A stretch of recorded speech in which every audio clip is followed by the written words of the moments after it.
I never thought it would end like this. My truck's window smashed, blood all over the interior, the frigid wind and snow blowing in on me as those two empty eyes stared in at me like a predator sizing up a helpless animal for the kill. It didn't start out like that, of course. When I started out from my morning run, it wasn't snowing. There was some snow on the ground though. There'd been a quick storm with some squalls that left half a foot of that white stuff on the roads just a few days earlier. The state took care of it pretty quickly and travel was barely interrupted. Everyone went about their merry way, even me. The fact that I hated winter even more than driving a truck never entered my mind. All right. That was a lie.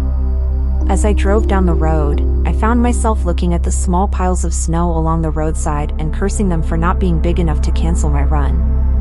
I had to drive my truck through some pretty empty places, the kind that make you long for anything to break up the monotony of 2 lanes of asphalt surrounded by endless trees. I had to drive that route quite often, and it never got any easier to stay awake. I would imagine seeing odd things looking out of the trees as I flew by. I knew it was my mind playing tricks on me, trying to scare me into staying alert and not crashing the truck. If it had been a deer or bear or something like that, I would have just laughed it off. But this thing looked like it was out of some nightmare. That's how I knew it wasn't real. There was no way it could exist, so I put it out of my mind and kept on driving.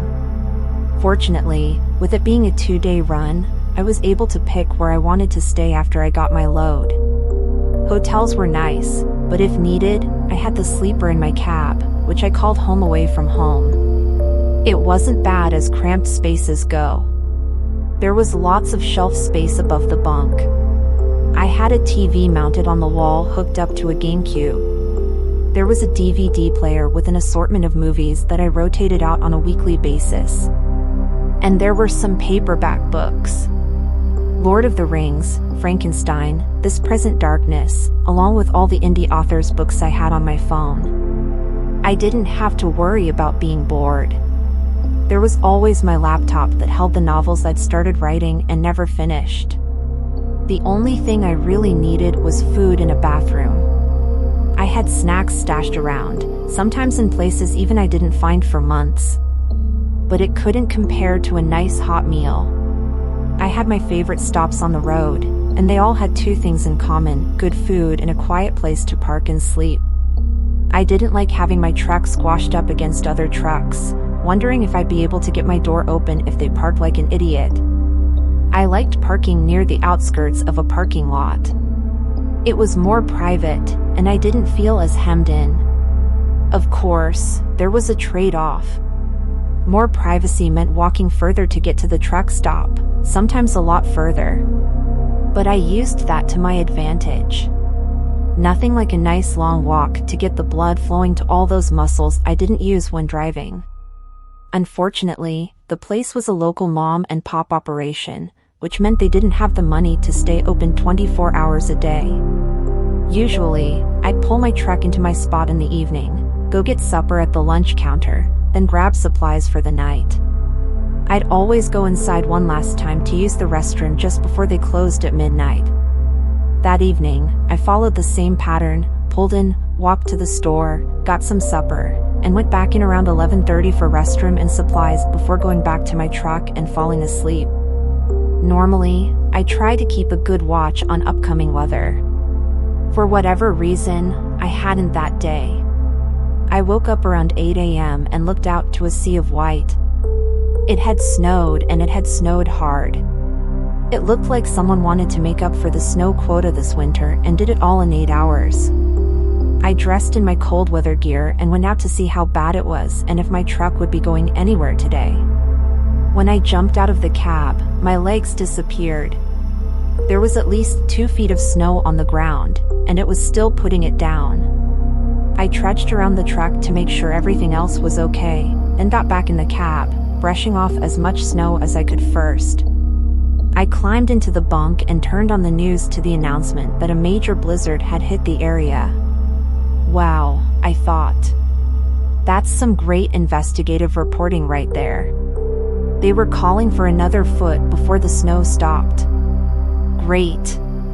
Time to call the boss and get my ear chewed off. Why can't you get here? He growled. Well, there's this stuff called snow, I said. It lands on the ground. It piles up until it begins to impede travel. All right, smartass. When do you think you can be here?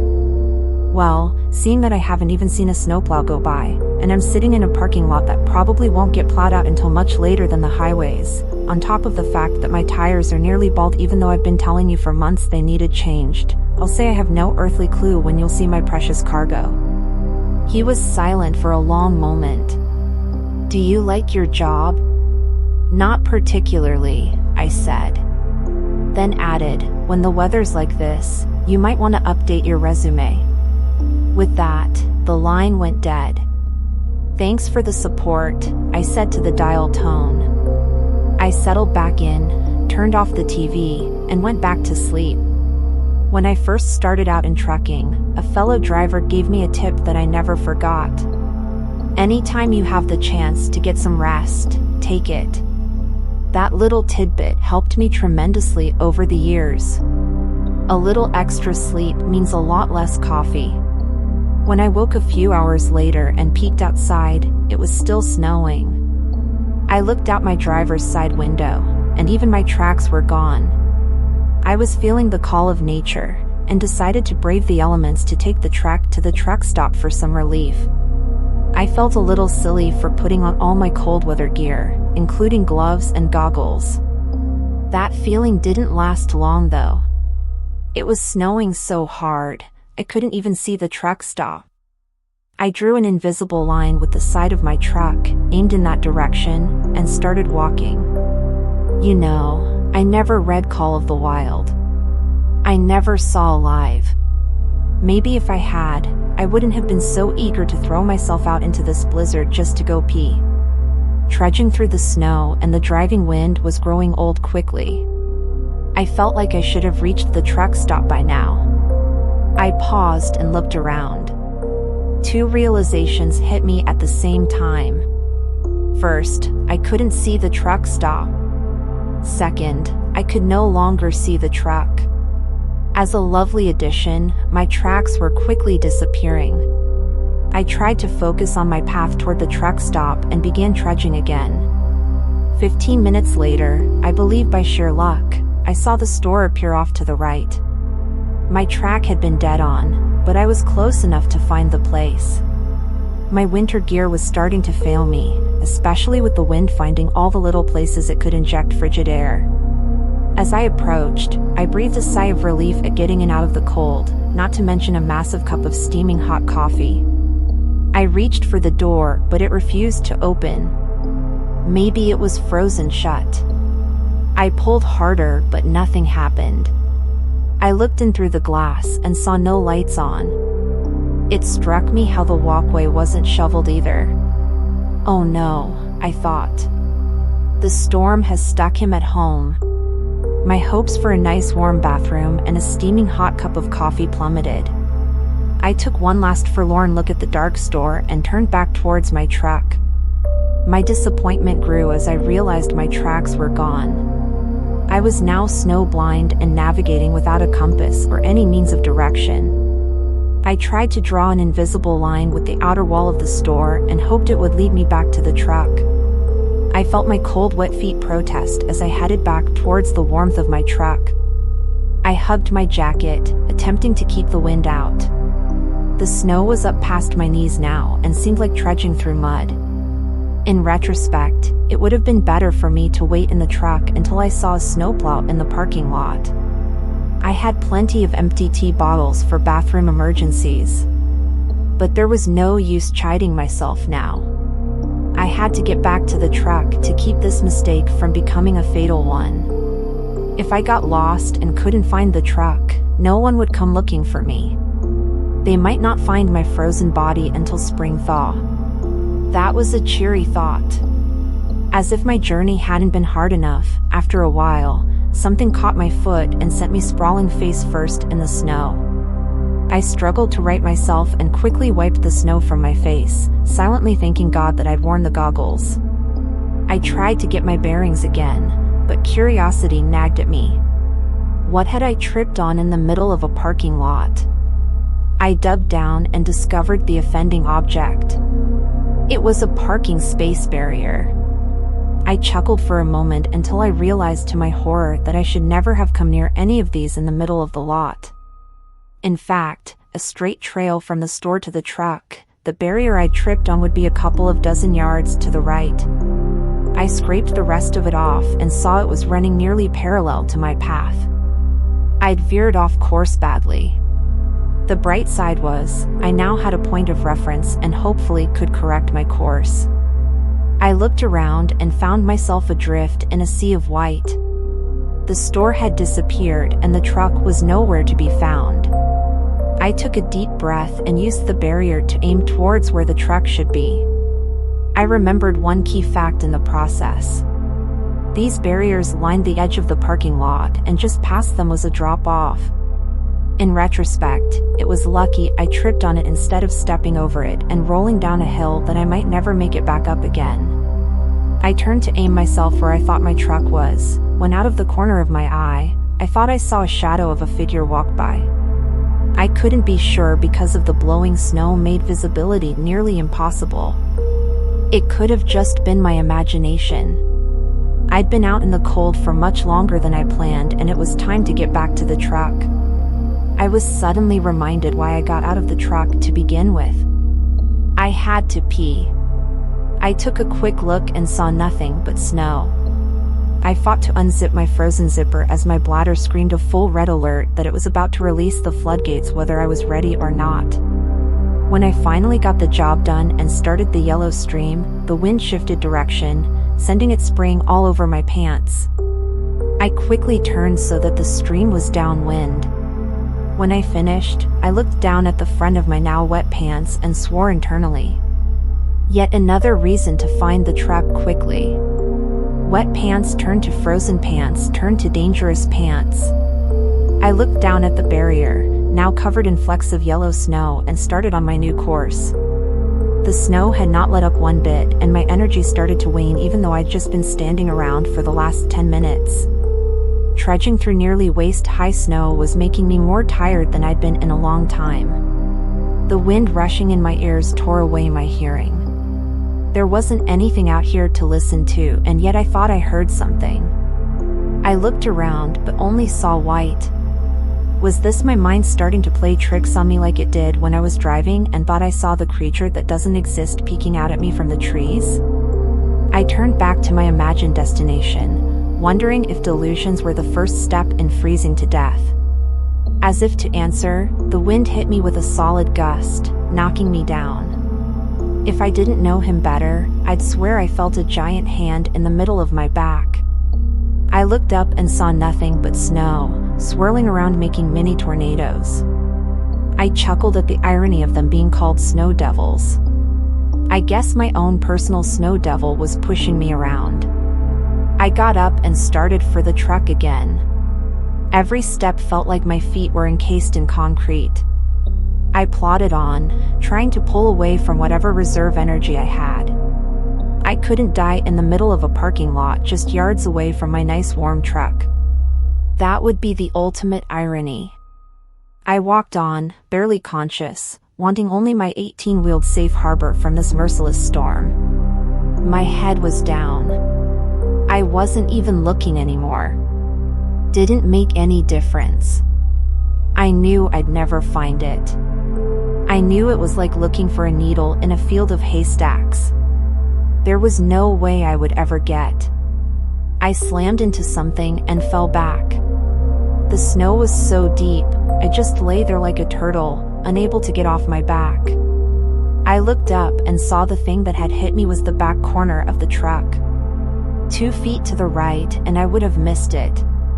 I smiled, but it took a lot of energy. I focused everything I had into getting up. Adrenaline took care of the rest. I marched up to the driver's side door and reached into my pocket for the key to unlock it. I couldn't find the key. I ripped off my glove and searched again. Still no key. Despair smothered my mind. If I dropped it one of the times I fell in the snow, it was lost forever. And so was I. I leaned against the truck door so close and yet so far. I could almost feel the heat through it. I smashed my fist into my leg in frustration, but felt more pain than I should have. I patted the other pocket and felt a lump. I tore off my other glove and reached into the pocket, pulling out the holiest of holies. The key tears streamed down my face and quickly froze as I stuck the key in the lock and opened the door. It took every ounce of the energy I had left to climb up into the cab and collapse into the driver's seat. A wave of heat washed over me. For the longest time, I just sat there until I mustered the strength to start pulling off my cold weather gear. One piece at a time, I threw them into the passenger seat until I sat in my underwear only. I leaned my seat back and basked in the warmth that flowed over me like an ocean wave. I imagined sitting on a beach with the sun shining down on me and the water beckoning. I fell asleep like this. I woke to a sore back and stretched as best I could in my seat, then looked at the windshield. The snow seemed to have let up a little bit, and the wind wasn't nearly as fierce as before. There was still no sign of a plow, and there was no way I was getting anywhere without one. Off in the distance, I could almost see the outline of the store. I wasn't going there again until the parking lot was plowed, but looking around, I couldn't imagine how long that might be. There was at least 3 feet of snow already on the ground, and it was still putting some down. I crawled into the bunk and covered up for a serious nap. Hours later, I was starting to feel refreshed. I rolled over and turned on the TV, trying to see just how bad things were. I couldn't even pick up the local station, so I stuck in a movie. After it was done, I decided I should probably take stock of my supplies since I might be here for a while. I had plenty of snacks. Chips, pretzels, and jerky, among other things. As long as I didn't binge, I should be fine. I had drinks in the mini fridge too, but water wasn't a concern. All I had to do was bring some snow inside and melt it. I only needed to check one last thing to make sure I could outlast this storm. I looked at the fuel gauge. I rubbed my eyes and looked at the fuel gauge again. I only had a quarter tank left. That might last, and it might not, depending on how long it took to get plowed out. Obviously, once the plow freed me, I could drive a 100 yards or so to a gas pump. As I was looking at the fuel gauge, my eyes drifted to the windshield and the field of white that stretched out in front of me. The snow had finally stopped. How long that would last, I had no idea. I could finally see the store clearly, but I could also see clearly that it remained closed. It was hard to believe anyone would be plowing that amount of snow anywhere. I guess that's why they had to drop off along the edges of the parking lot. As I softly chuckled at my realization, my eyes caught movement. There was some kind of animal walking around in the parking lot. At first, I thought it was a deer because of the wide horns on its head. But the longer I looked, the more I realized this creature was something else. It seemed bigger than any deer I'd ever seen. Its torso rode above the snow like it was a ship. Its face looked like it had wasted away to the bear's skull, and it had massive teeth that went far beyond its jaw. It was rather haunting to look at. It was sniffing around in the snow. The more I thought about it, I began to realize that was probably the spot where I'd taken a leak. I was mesmerized and horrified by this thing at the same time. I was nearly convinced my mind was playing a trick on me when it looked right at me and my blood turned to ice. Its look pierced my soul and made me wish I'd never come to this place. When it took its first step in my direction, I dove back into the sleeper and drew the curtain. I shook for reasons that had nothing to do with the temperature and was breathing in panicked gasps. What was that thing? Did I really see what I thought I saw? How could a creature like that exist? I tried to settle down and get my breathing back to normal, but my mind refused to let go of the image of that thing. It's just my imagination, I told myself. It's just a deer roaming around out there. I told myself that same thing over and over until my mind finally believed it. However, I didn't look through the curtain to confirm it. I didn't call it denial. I called it not pushing my luck. I pulled out a pack of cheese crackers and turned on the first Die Hard movie to try and forget about the deer outside. I was 15 minutes into the movie when I felt the first nudge. I didn't know what else to call it. It felt like something just nudged my truck. It was almost like when a strong wind gust pushed the cab, but I didn't hear any wind outside. The two sides of my mind engaged in a shouting match over whether I should check it out or ignore it. Fear threw its 2 cents in, and ignore it won out. Until the second nudge actually, it was like the 5th or 6th nudge until curiosity took over and made me go take a look. I peeked through the curtain and didn't see anything but snow through the windshield. I climbed out and looked through the passenger's window, but saw nothing. I chided myself for my skittishness when I looked through the driver's side window and saw a set of horns. I rubbed my eyes and looked again, but they were gone. There were tracks in the snow that looked like deer tracks, only bigger. Or was that my imagination carrying me away again? I looked in the rearview mirror and saw the creature poking at my tires with its horns. I was fairly sure it couldn't puncture one with just horns, but I didn't want to chance it. I reached down, grabbed my club and opened the door to scare it away, but again, it was gone. I was beginning to question my sanity. Was this thing real? Was it my mind playing tricks on me? Or was the creature toying with me, trying to draw me out of the truck? I closed the door and went back to my movie, but I couldn't get that creature out of my head. I was on pins and needles waiting, listening, anticipating the next nudge. Before the movie was over, I somehow fell into a fitful sleep. I was in a tall building, and there were bad guys everywhere. I had a machine gun, but had been better served hiding and picking them off one by one. I was sneaking up on one who was standing guard on an isolated floor when I turned the corner and there stood the deer creature. It was massive, standing on its hind legs, and its horns scraped the ceiling. It looked at me with those empty eye sockets from its bare skull face. It made a sound that was half grunt, half growl, then started towards me. I backed away around the corner, trying to get back to my hiding space. But as I turned to run, suddenly the creature was in front of me. I pulled up my machine gun and started firing short bursts. I hit it in the chest, but it kept coming. As I backed away, I shot it several times in the head. I watched as chunks of bone flew, but it kept coming as if it didn't care. I shot at its legs, hoping to throw it off balance, but it had no effect. As if it had had enough, it charged, pinning me to the wall with its horns. I looked down as the blood began to seep from my belly around its horns. It pulled back and charged me again and again, sending shockwaves of pain through my body and crushing me. It pulled back and allowed me to fall to the floor. Blood pooled around me as I tried to crawl away from the creature. I could only use my arms. I couldn't feel anything below my waist, which was a partial blessing because it cut my pain in half. After I'd crawled a few feet, I suppose it had enough of toying with me.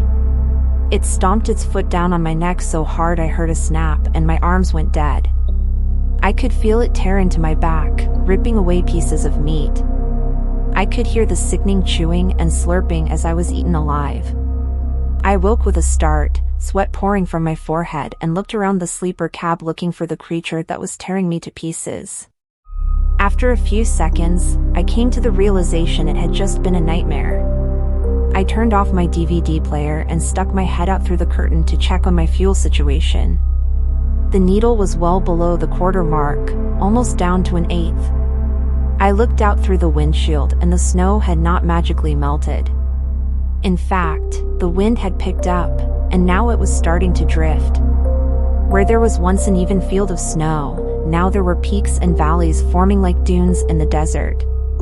The store was still dark and there was no traffic moving on the road. The sun was riding low in the sky and I'd yet to see another living soul. I wondered if my fuel would last until a plow could rescue me. Soon, I'd have to give some serious thought to conserving. It wasn't ideal. The thought of bundling up in blankets in the dark with no heater and no TV to watch wasn't exciting to me. But it was better than waiting until my fuel ran out and I froze to death. As I killed the engine, I chided myself for not coming up with this plan sooner. I would have conserved fuel when the sun was out and the temperatures were higher. Now, I was gonna have to pay for my lack of foresight. I dug out every blanket I had stored in my closet and laid them over the bed, then tucked in for a long nap. When I woke, I was drowning in utter darkness. I panicked for a moment before I remembered where I was. I looked at my watch, and it was 4 in the morning. I pulled the covers off me and was immediately assaulted by cold air. I grabbed the flashlight and found my way into the cab. I turned the key on and waited with bated breath that billowed out in clouds that filled the cab until the engine turned over. As it roared to life, I felt even colder. I looked to my left and froze.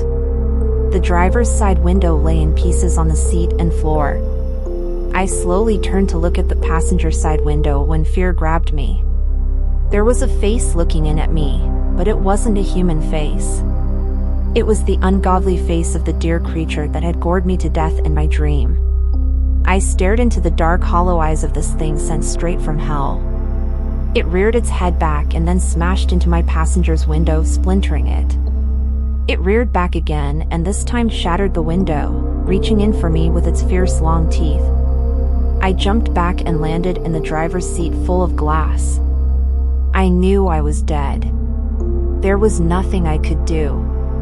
I sat there as it entered the cab, coming for me. Its head was halfway inside when it suddenly stopped. It moved around a little bit, then roared in frustration. Its horns were too wide to fit in the window.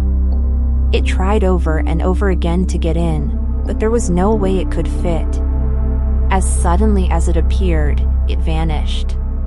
I looked around to see where it had gone, but the darkness of the night covered it like a shroud. As I was looking, it silently reached in behind me, and it would have had me if it hadn't breathed out warning me of its approach. I dove into the center console as its deadly jaw snapped shut right where my spine had been.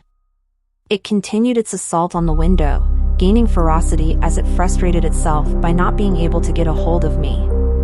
I stood in between the two windows, hoping I was safe from either direction. It was then I decided to go back into my bunk and close the curtain. I covered up and reached underneath the bunk to a secret compartment, and I pulled out my .40 caliber automatic handgun. I took the magazine out and made sure it was loaded with all 10 rounds, then put it back in and pulled back the slide. It made me feel a little better, but not much. I didn't know how true my dream was or if bullets would do anything to this monster. I no longer had any illusions that this was a deer. It was something much more dangerous and terrifying, and it was after me. I covered up with my blankets again, holding my gun close. The heater wasn't doing much good with 2 windows broken out. I tried to do something about them in the morning when it was light. There was no way I was doing anything in the dark with that thing lurking out there. I lay there for an hour watching every second of the clock tick by, eyes wide open, ears listening for any sound. But there was none, just the wind howling in between the 2 broken windows making my curtains flutter. Eventually, I recognized the futility of having a truck running and the warm air just escaping before it could even get to me. So I got out of my bunk, keeping my new best friend with me, and slowly made my way out to the cab, my head darting left and right to see if the creature was about to launch itself through either of the windows. I turned the key off, and before I could pull it out of the ignition, a set of horns smacked against the frame of the window and the deadly teeth came in and snapped just inches from my face. I whipped around and pulled the trigger, but nothing happened. It snapped at me again, and I panicked until I realized the safety was on. I flicked it off and aimed, but the monster was gone. I didn't dare make a move toward the window, for fear it would launch itself back in it, mate. I stood still as a statue and stared at the window it had come through, then slowly turned to the other side. I kept looking back and forth between the two, trying to get my peripheral vision on both at the same time. I was shaking, not only from the cold but also from the sheer terror of not knowing where or when this thing was going to show itself. I decided my cold weather gear would be my best option, so I climbed back into the bunk and put on as many layers of clothes as I could find. When I popped my head back out, I was met with the most terrifying sight imaginable. The monster had climbed onto the roof of my truck and was now bashing its head against the windshield, trying to make its way inside. I knew the windshield was wide enough that it would be able to get its antlers inside, and I'd be done. I pulled the gun up, aimed at its head, and fired. The explosion was massive. I instantly lost my hearing except for the ringing in my ears. I staggered back, but the monster kept coming. Not only had my bullet done nothing to it, it weakened the windshield, making it easier to get inside. The monster shook its head in surprise when the bullet ricocheted off the bone and then continued its assault on the windshield. It hammered on the glass until it shattered. I was already aiming at its face and fired 2 shots before the glass even hit the floor. They both ricocheted off its skull, causing it to rear up just enough for me to fire 2 shots into its chest. It didn't collapse, screaming in agony like I wanted, but I could tell it didn't like it either. It jumped down off the hood and disappeared. I stared out into the inky blackness, trying in vain to pick up any glimpse of it. I whipped around from one side window to the other and back again, waiting for it to show its face. After what seemed like forever, I saw horns rising through the passenger side window. I fired a shot into its face and it disappeared. I threw myself back into the passenger seat when suddenly I saw its head rising in the driver's side window. I fired a shot, making it disappear again.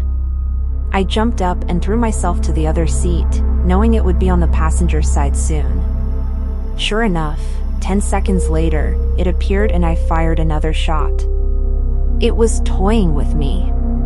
It disappeared and I threw myself over into the passenger seat, waiting, aiming at the empty driver's window. But instead, I felt teeth clamp down on my neck. It had fooled me. I shoved my gun up under its skull and fired a shot. If I hadn't been deaf from the first shot, this one right next to my ear would have done it. And yet somehow, I heard it squeal in pain as it released me. I knew I'd been inches from death. I reached up and touched the wound on my neck and came away with a handful of blood. I went back into my bunk, tore away a piece of sheet, and pressed it to my wound. Then I tore some more of the sheet and tied it around my neck to hold the bandage in place. I went back out to the cab only to see it crouching on the hood waiting for me. I never thought it would end like this. My truck's window smashed, blood all over the interior, the frigid wind and snow blowing in as those 2 empty eyes stared in at me like a predator sizing up a helpless animal for the kill. I crawled in through the remains of the windshield. I knew I was dead. In desperation, I shoved the gun into one of its eye holes and squeezed the trigger. The sound it made was something I'd never heard before and I never wanted to hear again. The scream was both a low guttural sound and a high-pitched shriek. It sounded like someone had unleashed a demon from the pits of hell. My mind screamed at me, "Get out of there." I fumbled with the driver's door and ended up falling out when it opened. On a clear day with no snow, I would have gotten a concussion or broken bone falling on the bare asphalt. With 3 feet of snow on the ground, I landed on a soft, cold pillow. It was the only time in the last 24 hours that the snow had helped me. I immediately jumped up and looked around for any place to hide, but there was nowhere. Everything was covered in snow. I glanced back at the trailer and realized the snow was so high that it reached the bottom of the trailer. I couldn't see underneath at all. I quickly dove under it and turned around and tried to pile snow into the opening to hide where I'd gone. I lay there on my belly, looking all around, trying to see in every direction at once to see where the monster would attack from. My breath blew out in billows of desperate smoke as I came up empty. There was nothing. The monster wasn't there yet. I didn't dare hope to imagine that my shot had killed it. If anything, it probably had made it even angrier. It was probably destroying the inside of my truck. What I didn't trust was that the monster wouldn't find me underneath it. I looked around for anywhere I could use as a better hiding place. My eyes fell on the wheels of the truck. It looked like there was just enough room between the tires and the differential. It would be a tight squeeze, but it was better than that thing finding me. I turned around and slid my feet in first. The further I slid, the tighter it got. Ironically, the grease and oil from the differential helped me slide through a little easier. When I almost had my shoulders through, it suddenly felt too tight. I was stuck. I couldn't move forward or backward. Panic flooded my mind, and I struggled frantically like I couldn't breathe. After the longest minute of my life, I finally managed to maneuver my shoulders through and into my hiding spot. The hood of my coat did double duty of keeping me warm and completing my hiding place. I lowered it to the level of the asphalt and would raise it just an inch when I wanted to look out. The first half hour was the worst. The ringing in my ears had begun to subside, but I still couldn't hear anything outside but my own breathing. The cold slowly leaked through my clothes. Still no sign of the monster. Another hour passed. My muscles started to cramp up. Still no sign of the monster. Another hour, I felt like my bladder would burst and still no sign of it. During the long moments in between, I pulled the magazine out of my gun and counted how many bullets I had left. No matter how many times I counted, it always came out to the same number. 1. I knew one bullet wouldn't save me from this thing. There was only one thing I could do with one bullet, end my suffering if it found me. I took it out of the magazine and stared at it.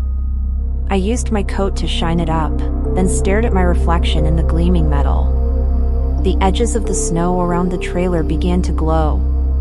I knew the sun was coming up. Darkness was no longer my friend. And then I heard it, a soft sniffing sound. I lifted my hood an inch, just enough to peek out, and there it was.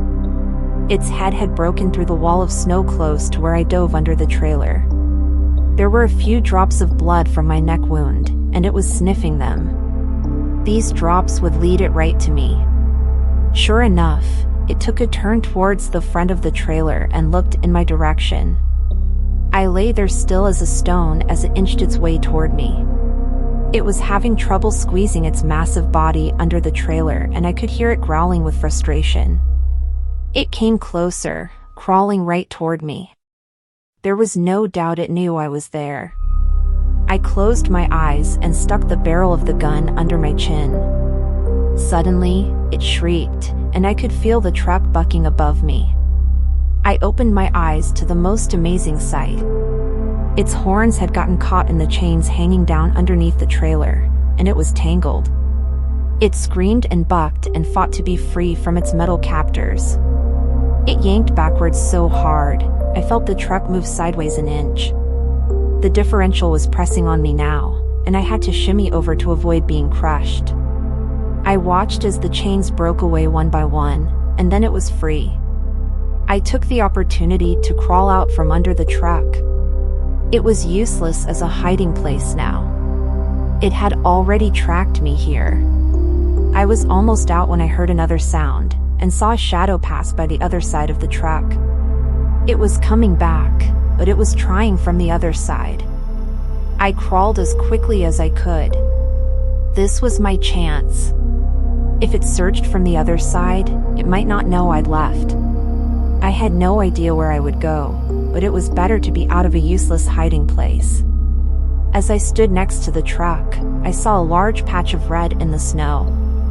I guess shooting it wasn't as useless as I thought. I looked at the ruined cab of my truck when the nightmare crept around the corner. I stood there helpless. It had caught me flat-footed.